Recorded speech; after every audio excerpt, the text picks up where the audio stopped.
Howdy, Grace Quotes. I hope you're having a wonderful day today. This is Pastor Randy. Today's video quote comes from A.W. Tozer. He said this: "The fall of man has created a perpetual crisis. It will last until sin has been put down and Christ reigns over a redeemed and restored world. Until that time, the earth remains a disaster area and its inhabitants live in a state of extraordinary emergency. To me, it has always been difficult to understand those evangelical Christians who insist upon living in the crisis as if no crisis existed. They say they serve the Lord, but they divide their days so as to leave plenty of time to play and loaf and enjoy the pleasures of the world as well. They are at ease while the world burns." If you are my age or older, you're no doubt familiar with a television show called The Andy Griffith Show. The Andy Griffith Show was airing and was being filmed from 1960 to 1968.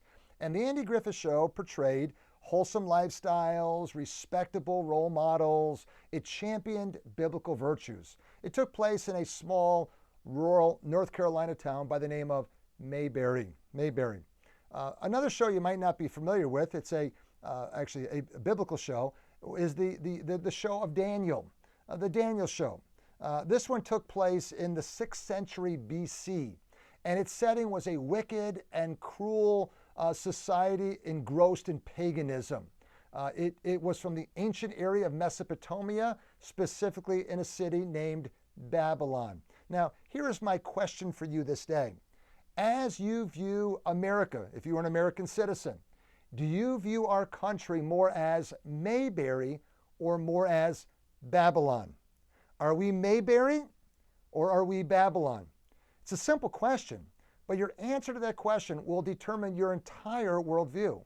It will actually gauge the way you view yourself as living within this world with the remaining days you have until the Lord takes you home.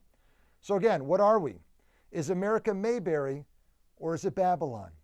If it's Mayberry, well then America in a sense is the new Israel. It is our job primarily as Christians to maintain and preserve a Christian society. The United States is the promised land.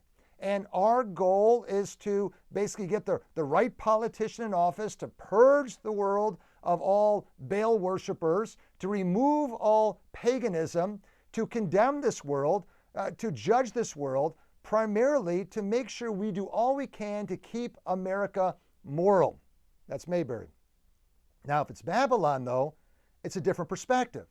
If it's Babylon, I realize that I'm an alien here, that this world is not my home, that the things that I do, the world will not appreciate, and the things that the world does will not be things that are acceptable to me as a Christian.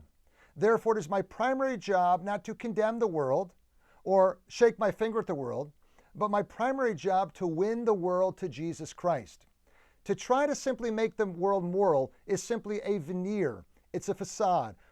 Our goal is not to transform an ungodly world to more ungodliness, now with a tone of self-righteousness surrounded with a veneer of morality.